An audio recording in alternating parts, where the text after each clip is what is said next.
Cluster विकास कंपनीला विरोध करण्यासाठी राष्ट्रवादी काँग्रेस शरदचंद्र पवार पक्षाच्या वतीने ठाण्यात विराट मोर्चा काढण्यात आला. डॉक्टर जितेंद्र आव्हाड यांच्या उपस्थितीत आणि जिल्हाध्यक्ष मनोज प्रधान यांच्या नेतृत्वाखाली 3 हात नाका ते क्लस्टर विकास कार्यालय असा हा मोर्चा काढण्यात आला. यात हजारो ठाणेकर सहभागी झाले. ठामपाच्या महासभेत क्लस्टर विकास योजना राबविण्यासाठी कंपनी स्थापन करण्याचा ठराव मंजूर करण्यात आला आहे. या कंपनीकडे क्लस्टरचा कारभार देण्यास राष्ट्रवादीने तीव्र विरोध केला. यावेळी डॉक्टर जितेंद्र आव्हाड यांनी ठाण्यात पाणीटंचाई, वाहतूक कोंडी आणि वाढत्या तापमानाचा मुद्दा उपस्थित करत प्रशासनावर टीका केली. तसेच नगरसेवक निधीत कपात करून क्लस्टर कंपनीला 130 कोटी रुपये देण्यात आल्याचा आरोप त्यांनी केला. मनोज प्रधान यांनीही क्लस्टर कंपनीला देण्यात आलेल्या 130 कोटी रुपयांच्या खर्चाचा हिशेब जाहीर करण्याची मागणी केली. तसेच गरीब नागरिकांच्या घरांचा प्रश्न बाजूला ठेवून बिल्डरांना फायदा करून देण्याचा आरोप त्यांनी केला. क्लस्टरचा कारभार कंपनीऐवजी ठामपाच्या माध्यमातूनच चालवावा अशी मागणी मोर्चेकऱ्यांनी केली. क्लस्टर नावाचं भूत जे सैराट सुटलेलं आहे ते मुंबईमध्ये धुमाकूळ घालतायत, ते ठाण्यामध्येही धुमाकूळ घालतायत, ते म्हाडामध्येही धुमाकूळ घालतायत, SRAमध्येही धुमाकूळ घालतायत. मी महाराष्ट्र झाल्यानंतर माझ्या मेहनतीच्या पैशातनं घर घेतलं. ते घर कोणी डेव्हलप करायचं हे ठरवण्याचा अधिकार तुम्हाला कोणी दिला? ही मुंबईतली कथा. आता ठाण्यातली कथा हे सांगते. आज या ठाणे शहरात 4000 एकरवर क्लस्टरचं डेव्हलपमेंट होतं. आज या ठाणे शहरात 30 MLD पाणी आपण रोजच्या शॉर्टेज आहे.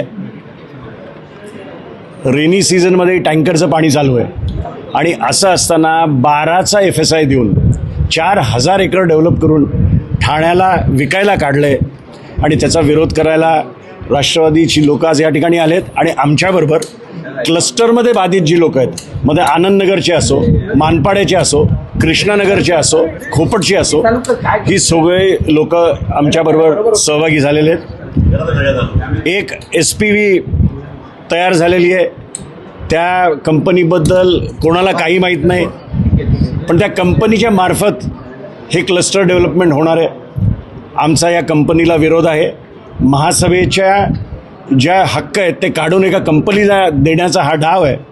पण ठाण्याच्या नागरिकांनी डोळे बंद करून ऐकून घ्यायचं. हे दिवस आता संपले. राष्ट्रवादी काँग्रेस आक्रमकपणे रस्त्यावर उतरेल. तसंच आमच्या मनात काही प्रश्न आहेत की महानगरपालिकेने 130 कोटी रुपये या क्लस्टरला दिले. तो खर्च कशावर झाला आणि दिले कशाला आणि का दिले? आणि 130 कोटी तुम्ही आज ठाण्यातल्या गरीब लोकांचे 12% आणि 20% प्रॉपर्टी टॅक्स वाढवताय. आणि असे 130 कोटी रुपये तुम्ही एका क्लस्टरच्या एका प्रायव्हेट कंपनीला देताय. नावं जाहीर करा. याच्या मागे कोण आहे? जी कंपनी SPV बनवत आहेत त्याच्यामध्ये नावं जाहीर करा. आम्ही 12चा FSI तुम्हाला घेऊन देणार नाही. गरिबांना घर मिळालंच पाहिजे, त्याच्या मागे आम्ही सगळे आहोत. पण गरीब राहिले बाजूला आणि हे कमर्शियल आणि बिल्डरला सगळं घशात घालायचं, आपल्या आवडीचा बिल्डर आणायचा, त्याच्याशी आधी सेटलमेंट करायचं आणि मग त्याला द्यायचं, असा डाव आहे. प्रश्न एवढाच आहे, जसं मनोजनी सांगितलं तसं की 30 MLD पाणी आज कमी आहे. आज ठाण्याला पाणी मिळत नाही. रस्त्यावरती ट्रॅफिक कसं आहे तुम्हाला माहिती आहे. ही सगळी परिस्थिती असताना तुम्हाला रस्ते बुजवायला, रस्ते नवीन करायला पैसे नाहीत. नगरसेवक निधीला कट मारला आहे. नगरसेवकांना माहीत पण नसेल अजून बिचाऱ्यांना.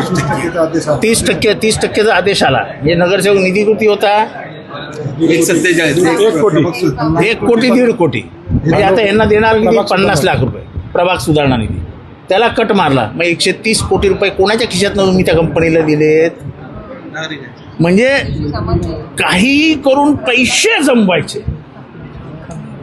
हा जो काय प्रकार गेले अनेक वर्ष ठाण्यात चालू आहे, मेट्रो, रिंग रेल्वे, काय रस्ते, अरे कशासाठी? एका प्रोजेक्टमध्ये 3-3 हजार झाडं कापता. ठाण्यामध्ये कधी एवढी गरमी होती का? त्यामुळे ठाण्याचा वाटोळं करण्याचा डाव आहे हा. Ring railway, monorail, ring road, आता काय आहे क्लस्टर. आज उघडकीला आलं क्लस्टर. आज हरित लवादाने निर्णय दिला आज की 200 एकर जमिनीवरती हे कचरा टाकत होते. आता तिथे बिल्डिंगी बांधण्याचा प्लॅन सुरू केलाय. हरित लवादाने त्याच्यावरती ऑब्जेक्शन घेतलंय. दिव्यामध्ये हा प्रकार घडलाय.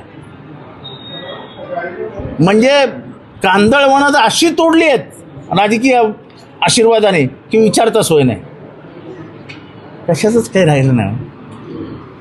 सर यामध्ये ठाणेकर बिचारे मतं देतात, त्या मताचा फायदा घेऊन हे जे नंतर काय लुटालूट करतात, दरोडा घालतात, त्या दरोड्याला काय बाण सुमारच राहिलेलं.